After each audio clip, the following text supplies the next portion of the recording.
Përshëndetje. Nuk duhet ngërtasim shumë, sepse tu ka shumë njerëz. Okej. Si do pinë kafe dhe cappuccino. Jemi te ky lokali. Ta themi lokal, mund ta themi? Sigurisht mund ta themi. Ky është Tre House Lounge. Na kujti shumë bukur në fakt. Atmosfera shumë e bukur, edhe njerëzit që janë shumë të bukur sot. Janë gjithmonë kështu. Faleminderit që pranove në viprum sot me mua. Jam shumë i lumtur vërtet, je bërë shumë e bukur mbi gjitha. Faleminderit Si shumë. gjithmonë, po sot për Kam lyer flokët, I kam errur pak. Ai vure? Apo se vure fare? Tani unë s'kisha parë shpesh po të fundit, po. Jemi parë që kur më keni bërë atë puçin me Jonida Maliqin, jemi parë disa herë, kështu që. Është bukur në fakt se sezoni po mbaron i viprumit, e nisa me Jonidën dhe ti ishe pjesë e emisionit tim të parë, më ke qenë me këmbë të mbarë, më ke sjellë ogurt të mirë, kështu që tani drejt fundit kam fatin që të kem përballë. Si je? Mirë. Në formë dukesh, super në formë. Mirë po, pesha është, vazhdojmë mbaj peshën e Dancing with the Stars, madje kam rënë 1 kg këtë javën e fundit. Më dole fiksa të të pyesja, sepse unë kam vëre që bën vrap shpesh, e vëre vrapin sot e bëre para dite? Jo, nuk e bëj para dite, bëj gjithmonë pas dite. Pas dite. Kam parë disa herë, po më kanë thënë edhe njerëz të tjerë, tani nga zona e Ish-Bllokut, që vrapon Rovena Dilo. Jo, nuk vrapoj, unë eci. Unë eci shpejt shumë pa. Edhe madje më ka thënë një person që unë njoh, bashkë Rovena Dilo, më tha, është e çuditshme ta sepse koha sa më shumë kalon, tha kjo bëhet më seksi ta sepse ishte tha me një t-shirt shumë të ngushtë, dhe ishte para çipeta, ishte duke ecur për qef, domethënë. Kjo ka qenë gënjeshtër. Ti nuk mund vraposh para çipeta. Më thënë që Rovena sidomos, jo, sigurisht. Sidomos kur ke një gjoks të bollshëm. Gjoks të bollshëm nuk rinë para çipeta, kështu që të ka gënjur. Ai ka ndërruar, ka fantazuar dhe ka dashur që unë të jem ashtu. Me siguri. Ua çfarë gënjeshtra njerëz. Si ka mundësi që në kaq shumë vite, e thash më vazhdo të bëj komplimenta gjithkohë, thonë dynjaja pastaj ky po e lekaton. Po më s'ka gjë, pse lekët janë, jo lajkat, komplimentat janë të bukura. Pasa kur kanë pak të vërtet brenda janë dhe më të bukura akoma. Është shumë të vërtetë në rastin konkret.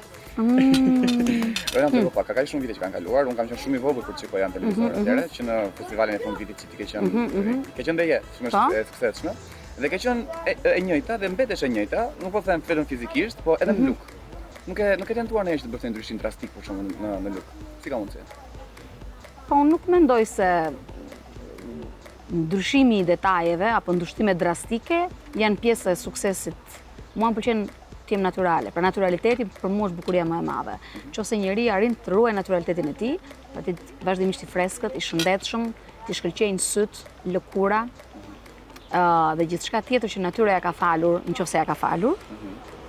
Unë mendoj që ruajtja e këtyre parametrave dhe elementëve është fati më i madh i një femre. Dëshuria kështu me një çifër të vogël nuk është se kemi bërë. Po botoksin e kam provuar, sigurisht. Po botoksi nuk është ashtu siç mendon njerëzit që të çon andej këtej. T'ia sqarojmë. Në një intervistë për TV-shën e thash që botoksi nuk është tmerr, e bëjnë vajza shumë të reja. Ka hyrë shumë fort në jetën e femrave që në moshën 23-25 unë di vajza që e provojnë sepse botoksi ruan muskujt, pra ruan rrudhjen e portretit dhe të mimikës së fytyrës. Pra të ruan ty nga një mimik e tepërt. Për shembull unë jam një person që kam shumë mimik të fortë. Dhe sot po të isha 25 vjeç do ta kisha filluar që tani që të ruaja. Po jo, kam muskujt të fortë, kam genetikisht mirë nga dy prindrit. Kam përballë tani është më e bukur. Faleminderit. Tani më thuaj një kompliment. Dhe ti je shumë djalë i bukur. Faleminderit. Okej. Po nuk duhet ta them ty. Ua, i bëri kompliment Kelvin. E kupton çfarë skandali? Po, skandali i madh shumë. No, okej, mirë, Rovena më trego pak. Kam bërë që kohët e fundit për të vërtetës, jeta jote ka qenë e trazuar. Ka ndodhur shumë ngjarje kohët e fundit. Ka qenë shumë e bukur. Besoj. Ma thuash ti. Po pra, përdesa të e trazuar, nuk ka jetë më të bukur se jeta e trazuar. Vetëm po më thua që pa trazira s'ka. Jeta është monotonia, është vdekje njerëz. Asnjëherë mos keni jetë monotone. Mundoni të keni jetën më të çuditshme, më të trazuar, të mbushur me emocione, të mbushur me ngritje dhe ulje, upside down. Ka mundësi? Po shumë. Diçka ra, o zot, jo. Ra përsëri mikrofoni i INTV-s dhe më duhet ta paguaj në fund, më duket. Jo, është mikrofon kapriços i vetë prezantuesi. Vërtet, ë? Të shkoka. I shkon Kelvit. Me karakterin. Bukur Rovena, më trego pak. Jo më kot pyeta për jetën tënde, sepse do të bëj pyetjen çfarë është ideja në Tiranë, vlen të jetohet? Patjetër. Pse jo? Je një artiste që ke vite karrierë, shumë e suksesshme, njerëzit të duan. Nuk mendoj që kanë artistë të duan, mund të jenë thjesht nga ata që ndoshta nuk e gjejnë veten tek arti që ti bën.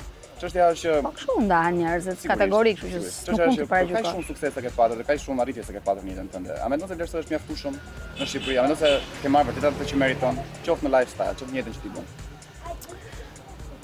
Unë mendoj se lifestyle-in tim nuk e kam fituar këto vitet e fundit nëpërmjet këngës. Kur them vitet e fundit, 10 vjeçaren e fundit, apo sa i bie 13 vjeçaren e fundit që unë kam qenë pjesë e pandashme e jetës Tiranës, pasi nuk kam jetuar gjithmonë këtu. Unë mendoj që kjo ka qenë për arsyet biznesit tim edhe për arsyet backgroundit tim të trashëgimive familjare apo tjerë. Nuk ka qenë pjesë e karrierës apo e fitimit prej këngës, që duhet ishte një fitim goxha i madh ashtu siç the edhe ti. Jo, unë nuk pastaj unë jam tërhequr nga jeta live-it, jam tërhequr nga jeta e koncerteve, e angazhimeve që shumica e këngëtarëve e kanë dhe bëjnë shumë mirë që e kanë. Kështu që mendoj që lifestyle-i im është thjesht pjesë e traditës, të familjes dhe pjesë e të ardhurave prej kësaj tradite familjare gjithmonë. Si bëhet me biznesin? Se je dhe biznesuar. Tash biznesin u mbyllëm, na e mbyllëm për biznesin të fortët e politikës. Kështu është politika jonë. Si do vijoj? Kemi një strategji? Strategjia është që gjyqësori shpresojmë të pastrohet nga të korruptuarit dhe nga ata që shesin gjithçka për çdo gjë, dhe që kjo pronë e familjes time të shkojë përsëri në dorën e familjes dhe të çlirohet nga këta persona që e kanë për momentin me pa të drejtë. Se dua vërtet ta sqaroj njëherë mirë këtë gjë. Nuk dëgjoj çfarë thon sepse unë lexoj ato që më jep. Komentet janë nga më të ndryshme se cili interpreton. Tani lokali ishte quhet Barovena. Lokali ishte jote. Atëre, lokali Barovena është një lokal, është një biznes i cili është ndërtuar mbi pronën e familjes, pra mbi pronën e gjyshit tim, të Naim Vretës. Prona është e 8 fëmijëve, sepse gjyshi ime kanë vdekur. Prona është e 8 fëmijëve. Personi i cili ka shitur është një daja ime i cili pretendon nëpërmjet një akt zurimi se është e tija. Ai është vërtet daja juaj? Sigurisht. Dhe ç'është kjo do të them pse kjo veçarje në familje ç'ne, pse? Po, tash e ke dëgjuar atë që çdo familje ka delet e zeza? Ja, dhe ne kemi delen e zezë që do të na prishte punën, patjetër. Kështu që ky delje e zezë e gjetën këta personat e famshëm politik edhe bë sikur i blen tokën. Po e shiti vërtet tokën apo? Ai me vetën e ka shitur. Po shtoka nuk mund të shitet në momentin që trashëgohet nga 8 fëmijë, nga njëri. Mundesh ti të kesh vëllezër motra dhe të marrësh një pronë babait tënd me një akt dhurim fals, të paqëndësishëm, jo të vërtet, absolutisht të pavërtet dhe ta shesësh ja. Kjo është, por në Shqipëri çfarë ndodhin? Qesharak dëgjova. Po, me çmim qesharak. Qesharak komplet. Shitur me letra, që sigurisht se ka duan dënje dhe shtetin, ti paguajnë tatimet taksat dhe tatimet vogla. E kanë shtu për 300.000 euro tokën që vlen ndoshta 2 milion euro pa frikë, po. Që gjitha këto, sigurisht për hir të gjithë kësaj, domethënë maskarade, ne jemi në një gjyq për të marrë pronën mbrapsh. Dhe mendoj që një ditë që shpresojmë që drejtësia nuk do jetë më kjo e fëlliqura, që për gjithë shqiptarët kjo drejtësi është një drejtësi e pisët. Sigurisht me element pastër patjetër, sepse unë asnjëherë nuk mund të them që absolutja ekziston. Ka gjykatëse, prokuror që janë profesionistë të jashtëzakonshëm, edhe që ndoshta ju vjen dhe turp apo avokatër që ju vjen turp që janë në këtë katrahurën e blerjes e të shitjes së gjithçkaje, të jetës, pasurive, pasuria në fund dhe prona janë jetë. Unë them janë të barabarta me jetën. Në momentin që dikujt i merr, le të themi, pronën, i ke marrë jetën. Kjo është e sigurt. E ke të shënderuar, më kupton, domethënë ti e të shënderon tjetrin kur ti i merr në këtë mënyrë të turpshme, siç ka ndodhur në këtë rast. Kështu që kam marrë një video në YouTube që ishte ti dhe në fakt nuk ishte dha shmirë e video, është e video që ke qenë jashtë barit Rovena, që ke qenë. Jo, unë kam qenë shumë mirë atë ditë. Sigurisht kam qenë pak e emocionuar, pse s'kam qenë mirë. Kam qenë shumë mirë, kam folur përpara gjithë mediave shqiptare, të cilat kanë qenë të vetmet që kanë qenë prezente aty për arsyet e tyre nuk ka rëndësi, po që unë i falenderoj gjithmonë sepse kanë qenë non-stop atë ditë aty dhe unë kam folur dhe kam stërfolur dhe kam thënë që drejtësia ka dhënë një vendim i cili është përsëri pa drejt, pra le të themi përmbarimi po ekzekutonte një vendim që ishte totalisht i pa ekzekutueshëm. Pra, Barovena është një SHPK. Ata gjykata shqiptare dha vendimin që të liroj dorësosenin Rovenadilo, qytetarja Rovenadilo. Po atë e kishte SHPK-ja, nuk mund të liroja unë, asgjë sepse unë se kam atë gjë. Pra, në konceptin gjyqësor, kjo ishte një gaf. Po në Shqipëri gafat bëhen realitet, kur mbrapa është Tom Doshi dhe ndërqim Babasi. Kaq, këta lloj burrash, jo vetëm këta të dy. Kjo politika jonë dhe Edhe realiteti jon ka plot burra të tillë që nëpërmjet lekut dhe një lloj pushteti në thonjza, sepse çfarë pushteti është ky që ti e mban me lekun, vetëm në Shqipëri rëndom ndodh në vitin 2016, këta lloj burrash blejnë këdo dhe i vën një çmim. Kelvi sa kushton ti? 10.000 euro apo 20.000 euro, se shiten dhe lirë, kupton? Njerëzit u shiten dhe lirë, nuk shiten dhe shtrenjtë. Rovena, unë shpresoj shumë që vërtet të marrë fund ky muhabeti i lokalit, sepse para është lokal shumë i bukur. Njerë unë ka pas shkuar shpesh dhe do. Nuk është më e rëndësishme lokali. Duhet të më kuptosh edhe një herë Kelvi. Është prona. Lokali është një gjë që ja ku është lokali. Ja ku e kemi lokalin tjetër, po bëjmë një lokal tjetër me vllajin tim. Lokalet bëhen. Janë biznese shërbimi. Janë biznese që nëse ti e ke pjesë të profesionit tënd, siç e ka vllai im, ngrihen shumë kollaj. Ti zgjedh vendin, krijon një strategji, krijon zgjedh lokacionin, një qytet i mirë dhe interesant. Bën një lloj matje të fluksit të njerëzve, të nevojës së zonës ku do ta hapësh etj dhe pastaj e hap këtë ambient shërbimi që quhet lokal. Nuk është e rëndësishme, pra e rëndësishme është prona, jo dhe prona. Prona është e rëndësishme. Prona është ajo që nuk merr dhe nuk jepet ashtu, kurse lokali, aktiviteti është një dëm që do ta paguajnë, por që është fazë tjetër, e rëndësishme është prona. Shpresoj që të takojmë prapë mbas kësaj kohësh edhe të jemi duke qeshur dhe të themi o zot, okay, iku ai modet. Inshallah. Inshallah. Themi ne shqiptarët, çdo që të jemi.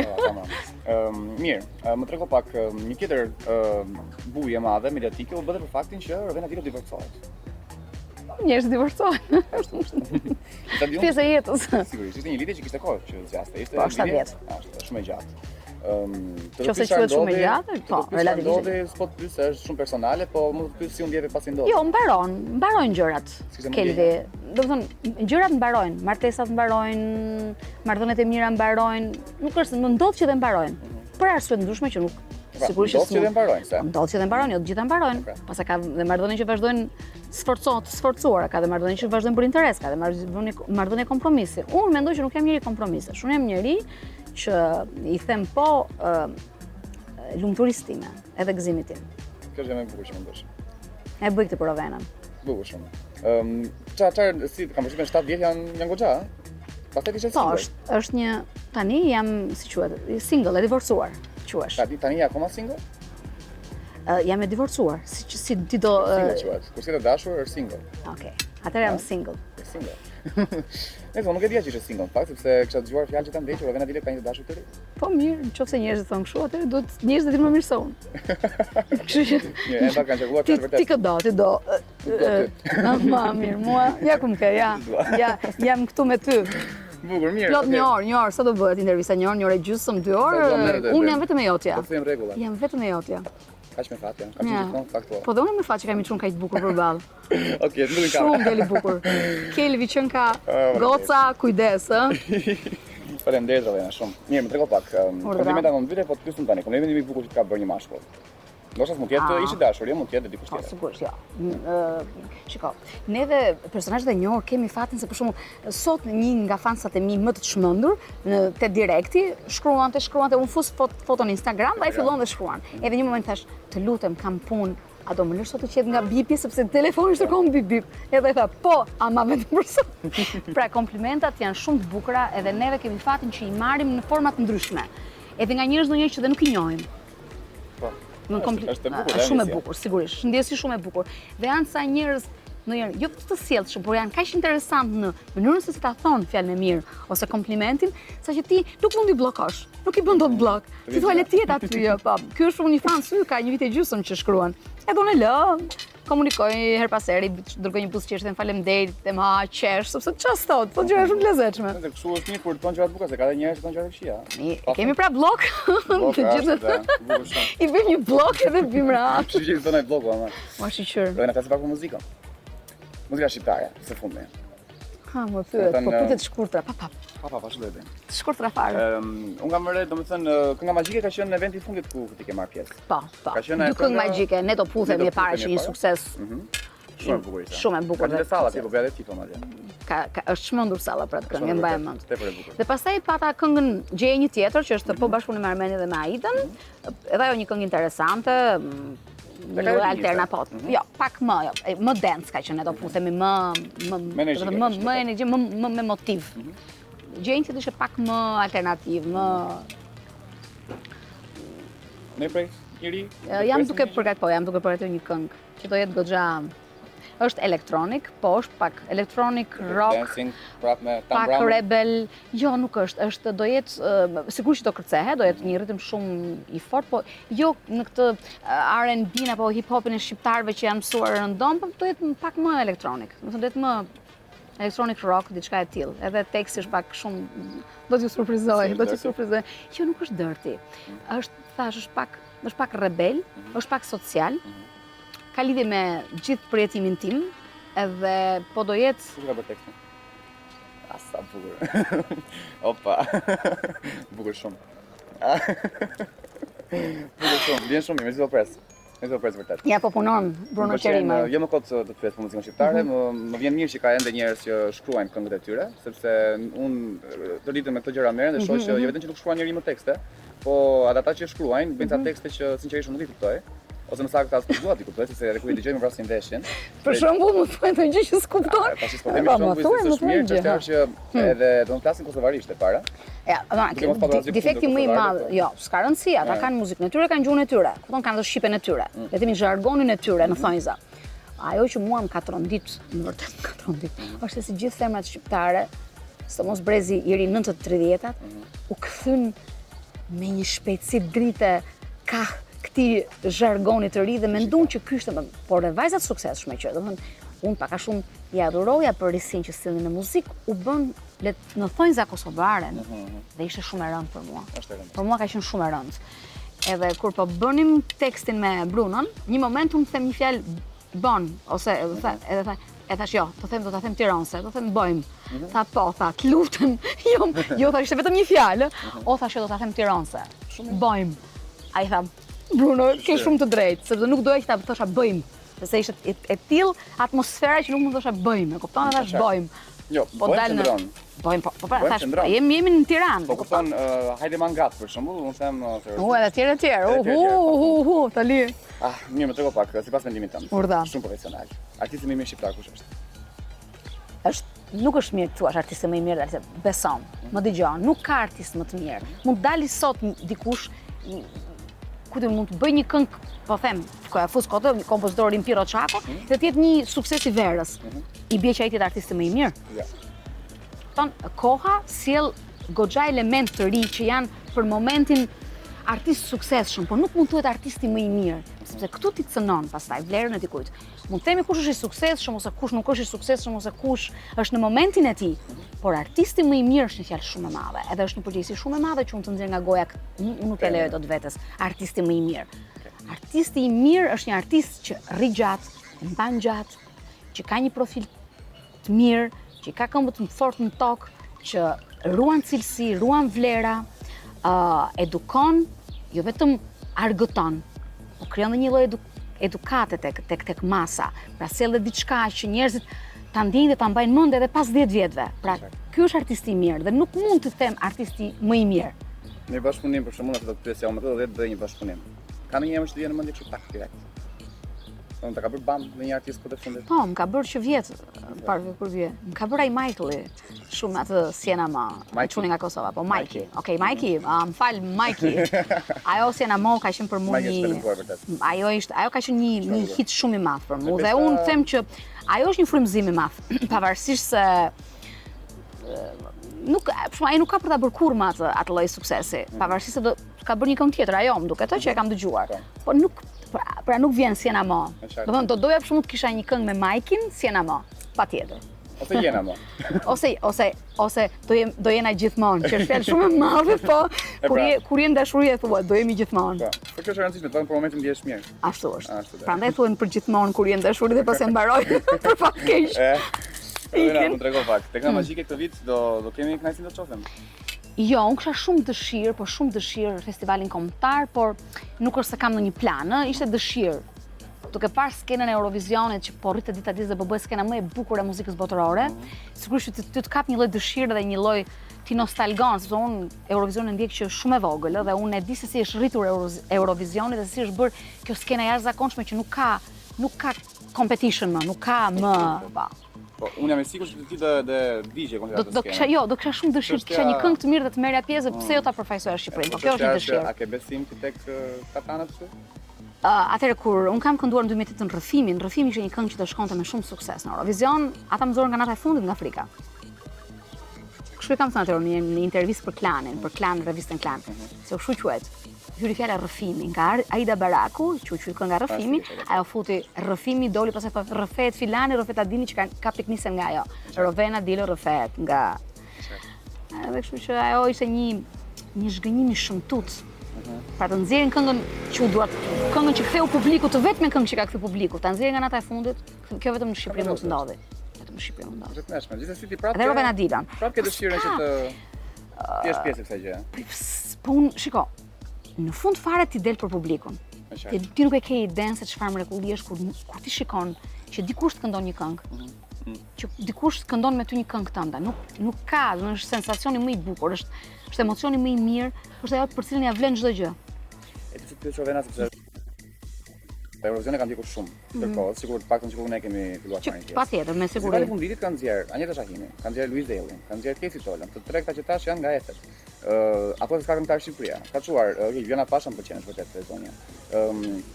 Hersi Matmuja, me të mëzja kujtova emrin, Okej. Qartë.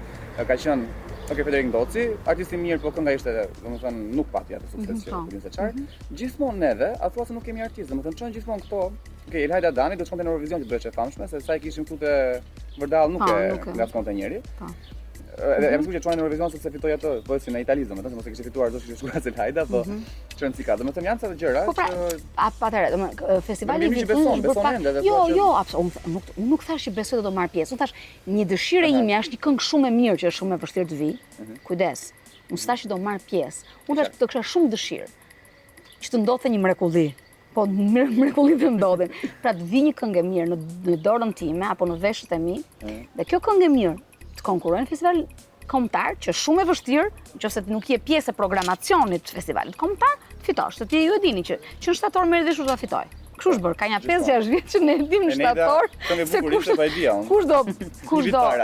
do dali. Domethënë është bërë pak monoton, është bërë pak e mërzitshme dhe nuk ka surprizë. Sepse gjithmonë festivalet kanë pasur surpriza. Është një lufta e bukur. Një vetëm festivali fund vitit, Gjitha kështu janë bërë tani. Tani është bërë gjithçka kështu. Kompeticion është bërë kështu. Çdo gjë.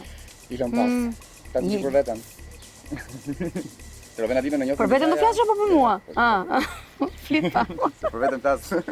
Ta tërkon u thua. Ta tërkon. Rovena më trego pak. Thash Enisa që po ka flasë për veten. Ka një shprehje që e përdor, jo shprehje, në veprim që ti e ke si vetë e përdor gjatë gjithë kohës. Me gjithë tënde. Unë vëre që je shumë ekspresive një.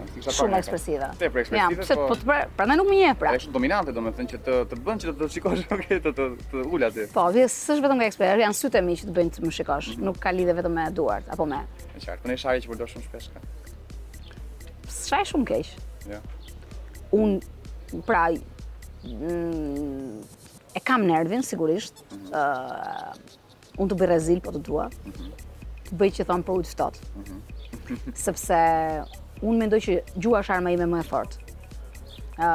Edhe logjika sigurisht. Edhe në qoftë se më duhet dikë ti tregoj vendin, unë ja tregoj vendin me të gjithë mënyrat e mia. Ka një person që ke treguar vendin në mënyrën më të keqe të mundshme. Po për shembull, letra e hapur që u bëra 2 zotërive, sigurisht ishte një letra ime, ajo është letra ime e hapur. Edhe shkrime dhe çdo dhe do vazhdoj akoma të bëj gjëra në momentin që do më cënohen të drejtat e mia si qytetare, si vajzë, si pronare, si mbes, si individ, domethënë. E qartë. Kush është personi që ti do më shumë këtë botë? Sigurisht njerëzit e gjakut janë njerëzit që unë dua më shumë. Nuk ka një specifik? Nëse është mamën e babën, unë direkt e mamën. Po pra, po unë të dy dua besoj shumë, po unë babën nuk e kam më, kështu që dua mallin për të. Tashmë. Po dhe vllajin tim e dua shumë. Shumë e dua. Dhe për vllajin tim dridhem. Urren ai person? Pa urren. Askënd. Sa sakrifica ke për dashurinë? Je natyrisht bën sakrifica për dashurinë? Sigurisht. Bëj sakrifica për dashurinë. Gjithmonë. Gjithmonë kam bërë sakrifica për dashurinë. Bukur. Çfarë kam bërë për ty? Se tjerët kanë vuajtur për mua. Unë kam një gjë, unë bëj sakrifica dhe të mësoj kaq mirë, sa pastaj kur unë iki, ti vuan për mua. Nice. Ky është Si është më bukur edhe në të bërë seks? Me njerëz më të mëdhenj në moshë apo më të vegjël në moshë? seksi nuk ka lidhje me moshën. Besom. Unë mendoj që seksi është pjesë e dashurisë. Nuk ka seks të bukur pa dashuri. Dhe unë nuk jam nga ata njerëz që më tërheq ajo që ti the pra seksi. Unë dua të ndjej për një njeri pa të shkoj me të. Unë jam një njeri që jepem shumë ngadalë dhe me shumë vështirësi. Nuk jam one night stand woman. E kam pasur gjithmonë, pra unë jam romantike. Unë jam rritur nga Shakespeare, nga Dickensi, nga Victor Hugo. Këta kanë qenë edukatorët e mi përveç prindërve që sigurisht tradicional.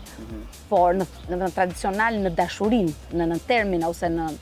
Që unë jam pak romantike, unë jam tesi D'Eberville style, e kupton?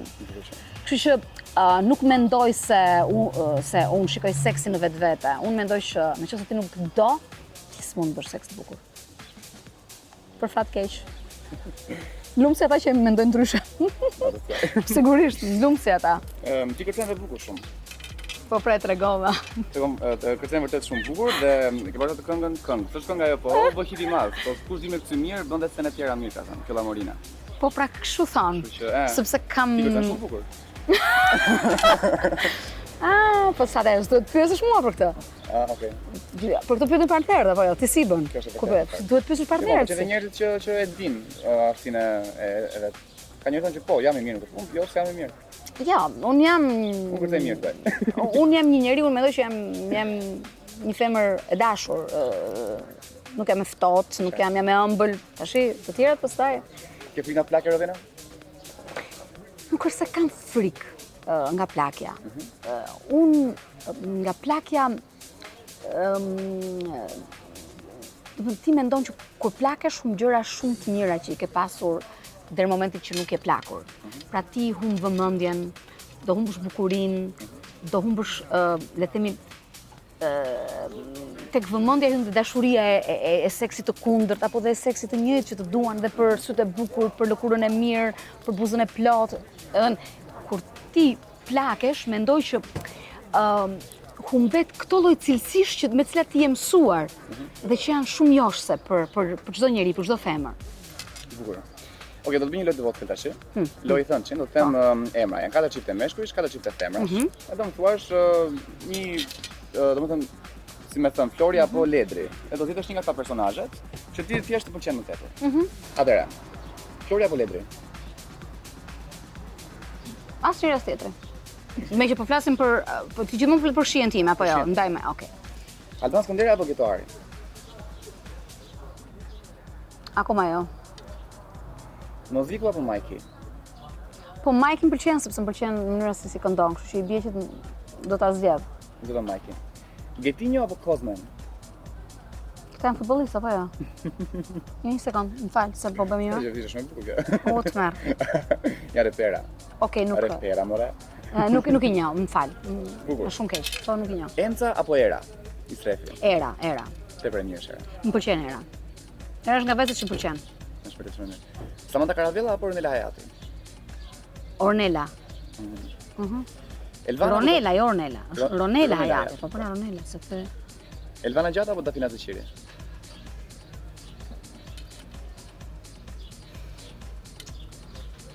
nuk e di.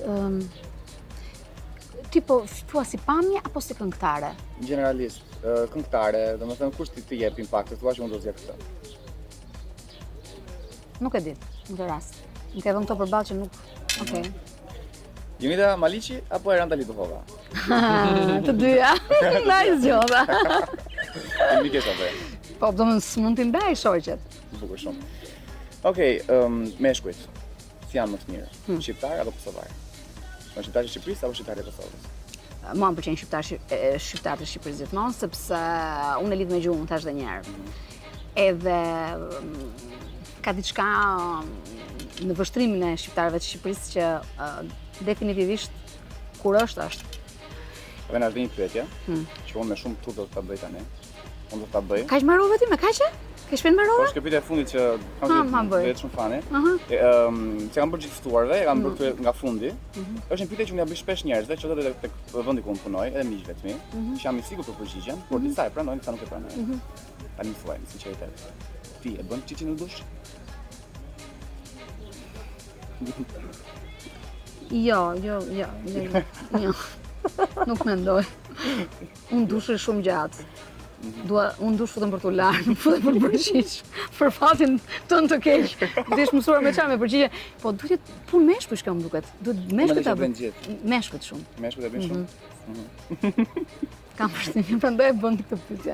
Ama kjo është pyetja e fundit që do ta mbylli. Ja, unë dua një pyetje më të mirë, nuk të lë ikësh. Bëjmë pyetje më. Ç'është kjo pyetje? Kjo është pyetje koti. Pyetje kalamajsh. Po në vend publik ka ndodhur ndonjëherë që të bësh diçka seksuale? Po patjetër, s'ka person që nuk ka bërë në vend publik diçka seksuale, ç'është kjo pyetje? Po si do me pyetje? Okej, patjetër. Sigurisht. Mirë. Okej, unë nuk isha të them tjetër. Unë ishte puna kur rritesh me një imazh për një artist, kam qenë shumë i vogël kur kam ndjekur atëherë, e kam dhënë vështirë shumë. Ti ke shumë vështirë të bësh pyetje kështu të. Se më duket vetë si. Do të isha kështu, 20 vjeç tani të më pyese, unë thosha, "Ua, po isha 20 thosha, "Ua, jo, të lutem." Aha, ka dhe kështu. Jo, Ka nuk kështu. mundem. Jo, nuk kthej përgjigje për këtë.